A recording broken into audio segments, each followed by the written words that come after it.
Hello friends. पिछली video में मैंने आपको टेंस बताया और टेंस के बाद उन पे बेस्ड कुछ क्वेश्चंस करवाए एमसीक्यू टाइप के, जो बेहद ही इम्पोर्टेंट है for different type of exams, competitive exams. जैसे वो एकेडमिक के लिए भी आपके लिए इम्पोर्टेंट है, इसके साथ में जितने भी कम्पिटिटिव एग्जामिनेशन जैसे सीजीएल है और जहाँ भी इंग्लिश की रिक्वायरमेंट होती है आपके काम आएंगे। ठीक है, तो मैं बेसिक से हर चीज़ शुरू कर रहा हूँ, तो उसे प्रॉपरली आप समझिए और ध्यान से पढ़िए, जो आपके एग्जाम में बहुत काम आने वाला है। तो आज के टॉपिक में मैंने एक्टिव एंड पैसिव वाइज चुना है, स्टार्ट किया है, क्योंकि these are the basic topics और इससे कहीं ना कहीं एक या दो क्वेश्चन जरूर पूछे जाते हैं हर एक कंपटीशन में। शुरू करते हैं। पिछली वीडियो में आपने एक्टिव वाइज या सिंपली टेंस के रूल्स सीखे थे और उस पर बेस्ड कुछ क्वेश्चन किए थे। अगर आपने उन वीडियोस को नहीं देखा है अभी, तो लिंक मैं डिस्क्रिप्शन में दे दूंगा। उन वीडियोस को आप जाकर के देखिए, समझिए, उसके बाद ही आप एक्टिव पैसिवाइज कर पाएंगे। तो चलिए शुरू करते हैं। सबसे पहले एक्टिवाइज से पैसिवाइज बनाने के लिए कुछ बेसिक रूल्स होते हैं, जैसे टेंस में होते हैं। एक्टिवाइज के रूल में प्रेजेंट इंडेफिनिट टेंस हमने अच्छे से पढ़ लिया है, जिसमें सबसे पहले हमें प्रेजेंट में टेंस में सब्जेक्ट मिलेगा, फर्स्ट फॉर्म द वर्ब मिलेगी यस और एस मिलेगा, और साथ में ऑब्जेक्ट मिलेगा। फॉर वर्ब के फर्स्ट में यस और एस सिंगुलर वर्ब के लिए, सिंगुलर सब्जेक्ट के लिए मिलेगा हमें। जैसे सेंटेंस दिया है, आई राइट अ लेटर। आई को एज ए प्लूरल ट्रीट करते हैं, इस वजह से राइट में एस और यस नहीं लगा। इसके साथ हम एस और यस का यूज नहीं करेंगे फॉर प्लूरल सब्जेक्ट। तो इसको देखते हैं पैसिवाइज कैसे बनाते हैं हम। पैसिवाइज के रूल्स में आपको मिलेगा is am are, object is am are, use में ऑलरेडी बता चुका हूं आपको, plus first form of the, plus third form, plus by subject. तो देखिए कैसे चेंज करते हैं। जैसे सेंटेंस है आई राइट अ लेटर, कैसे चेंज करेंगे इसे हम। सेंटेंस है I write a letter example, जैसे देखिए तो सबसे पहले ऑब्जेक्ट लिखते हैं, तो ऑब्जेक्ट क्या है, a letter. A letter, then is am are, letter singular है तो is, then written, then by, then I का ऑब्जेक्टिव फॉर्म लिखेंगे यहाँ पे, तो मी हो जाएगा। तो answer will be means in passive form a letter is written by me. इसी तरीके से देखिए ही राइट्स अ लेटर, जैसे ही है सिंगुलर फॉर्म है, सिंगुलर सब्जेक्ट है, तो एस और यस से यहाँ पे एस आया, तो इसका पैसिव फॉर्म क्या होगा, a letter is written by him. He का ऑब्जेक्टिव फॉर्म हिम होता है। इन चीज़ों को ध्यान रखिए। आई होप ये आपको समझ में आ रहा होगा। चलते हैं नेक्स्ट स्लाइड की तरफ। Next is present continuous tense. Present continuous tense अगर सेंटेंस है तो उसको हम कैसे पैसिवाइज में चेंज करेंगे। तो देखिए एक्टिवाइज में आपको पता ही है, जैसा टेंस में रूल मैंने बताया एग्जैक्टली वैसा ही है। इज एम आर मिलेगा सब्जेक्ट के साथ, वर्ब के फर्स्ट में आईएनजी और object. Example I am writing. Passivise देखते हैं, मेन मोटिव हमारा है इस वीडियो में पैसिवाइज सीखने का। तो पैसिवाइज में क्या मिलेगा हमें, ऑब्जेक्ट इज एम आर, और कंटिन्यूअस का रूल क्या है, हमें आईएनजी जरूर लगाना है। तो हम क्या करेंगे, एक वर्ड में लगाएंगे, बी में आईएनजी लगाएंगे, बीइंग हो जाएगा। और सबसे मोस्ट इंपॉर्टेंट रूल है कि पैसिव वॉइस में always third form of the verb आपको मिलेगी, देन बाय सब्जेक्ट। चलिए देखते हैं कैसे चेंज करते हैं। जैसे एग्जांपल देखिए, I am writing a letter. Passive voice में सबसे पहले object a letter, then is am are, a letter है, इज यूज करेंगे, being written by me,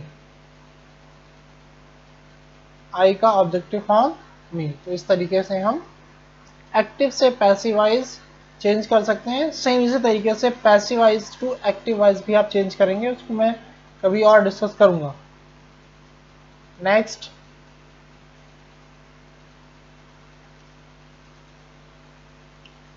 present perfect tense. Present perfect tense में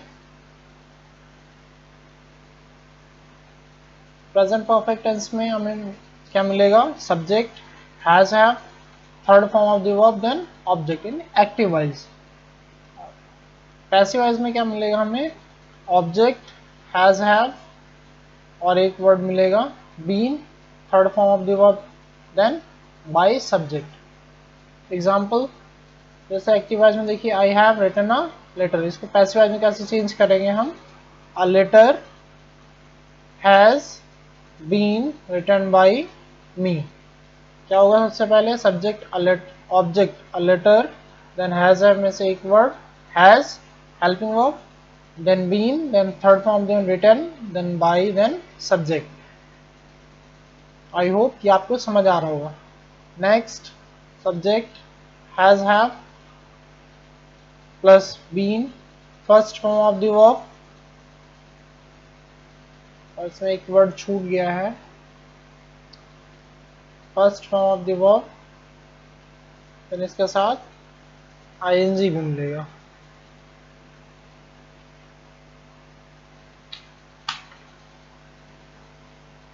first form of the verb, ING plus object, और साथ में since for then time.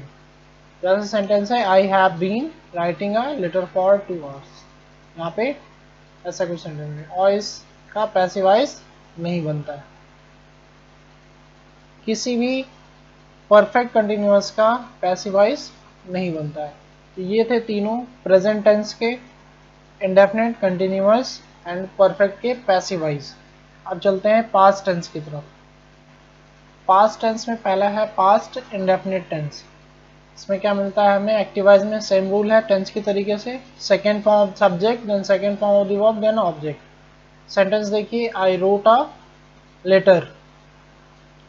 Passive voice में क्या है, हमें ऑब्जेक्ट मिलेगा was were, then third form of the verb plus by subject. Sentence को अगर पैसिव वॉइस में हमें जानना है तो हम इन वर्ड्स को ध्यान रखेंगे, वॉज वर और third form of the verb से हम समझ जाएंगे कि पास्ट इंडेफिनिट पैसिव वॉइस है।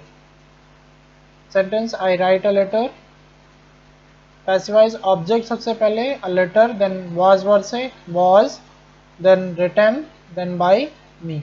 यह है पास्ट इंडेफिनिट टेंस।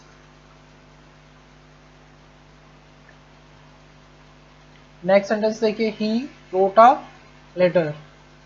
इसमें कैसे होगा, a letter was written by him. कैसे बनना है, ऑब्जेक्ट वॉज वर से एक helping verb, then written, then by him. Helping verb के यूजेस मैं ऑलरेडी आपको बता चुका हूँ पिछली वीडियो में। जिन्होंने उस वीडियो को नहीं देखा है प्लीज पिछली वीडियो पे जा करके उसे देख लें।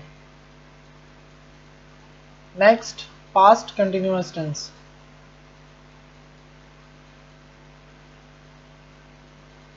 पास्ट कंटिन्यूअस टेंस में subject plus was were, first form of the verb, then ING, then object. जैसा sentence I am writing a letter. Passive voice में पास्ट कंटिन्यूअस में ऑब्जेक्ट वॉज वर, देन एक word being, third form of the verb, then by subject. जैसे sentence देखिए I am writing a letter, a letter was being written by me. Passive voice में कुछ ऐसा हो जाएगा, a letter was being written by me, object was were, then being, then written, then by me। I hope कि आपको समझ आ रहा होगा। Next is past perfect. Next is past perfect. Past perfect tense में एक्टिव वॉइस में क्या मिलेगा, सब्जेक्ट हैड मिलेगा, third form of the verb, then object. जैसे सेंटेंस देखिए I had written a letter, subject है, हेल्पिंग वर्ब है, then third form of the verb, then object. Passive voice past perfect tense में object मिलेगा, had been मिलेगा एक word, third form of the verb, then by subject. पहचानना में किससे, had been third form of the verb, past perfect हो जाएगा। Example देखिए a letter had been written by me. object, had been, third form of the verb, then by subject. Similarly, जैसे present perfect continuous में perfect continuous का passive voice नहीं बना था, वैसे यहाँ भी पास्ट परफेक्ट कंटिन्यूअस भी नहीं बनेगा। एक्टिव वॉइस देख लेते हैं, सेम है टेंस के तरीके से। Had been, subject had been, first form the verb ING, then object, साथ में since, for, then time. Example, I had been writing a letter for 2 hours, इसका पैसिव वॉइस नहीं बनता है।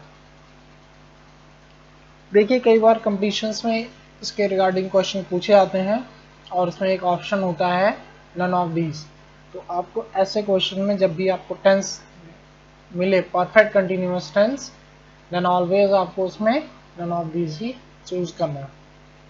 चलते हैं नेक्स्ट स्लाइड की तरफ।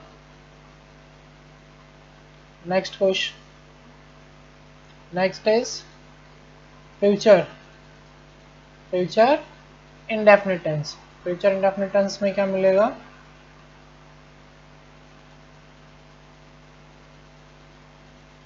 सबसे पहले subject, then will shall. Will और शैल का यूज मैं आपको बता चुका हूं, पिछली वीडियो में जाके देखिए। First form of the verb, then object. जैसे सेंटेंस देखिए, I shall write a letter. Then in passive voice, object, will, shall, then be, third form of the verb plus by subject. Example देखिए, a letter will be written by me। ये है future indefinite tense। future indefinite tense का passive voice ऐसे बने। Next sentence पे चलते हैं, future continuous। future continuous active voice देखिए, सब्जेक्ट मिलेगा will shall, be first form of the verb, then ING, then object. Sentence देखिए, I shall be writing a letter. इसका भी पैसिव वॉइस नहीं बनता है, फ्यूचर कंटिन्यूअस का पैसिव वॉइस नहीं बनता है, पॉसिबल नहीं है। Next, future perfect.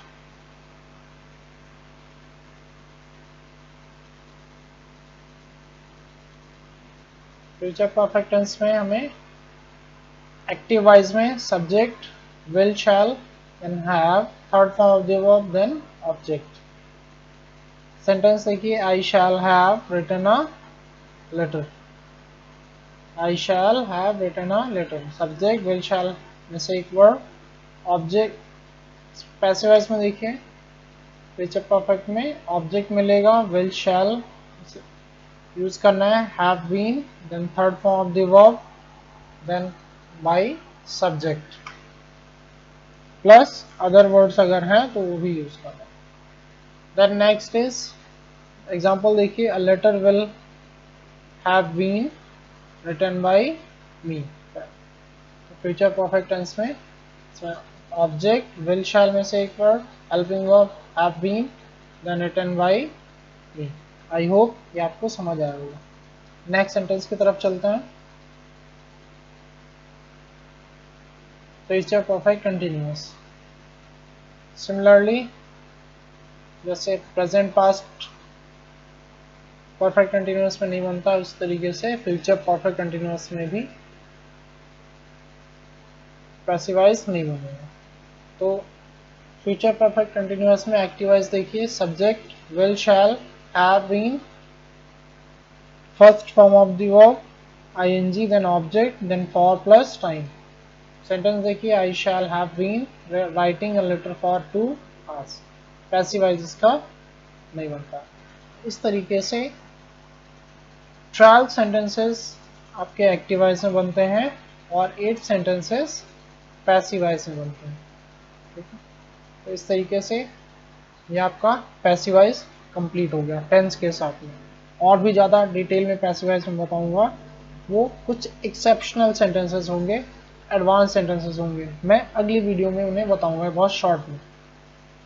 आई होप ये वीडियो आपको अच्छी लगी होगी। अगर वीडियो अच्छी लगी है तो please like, share and subscribe करिए।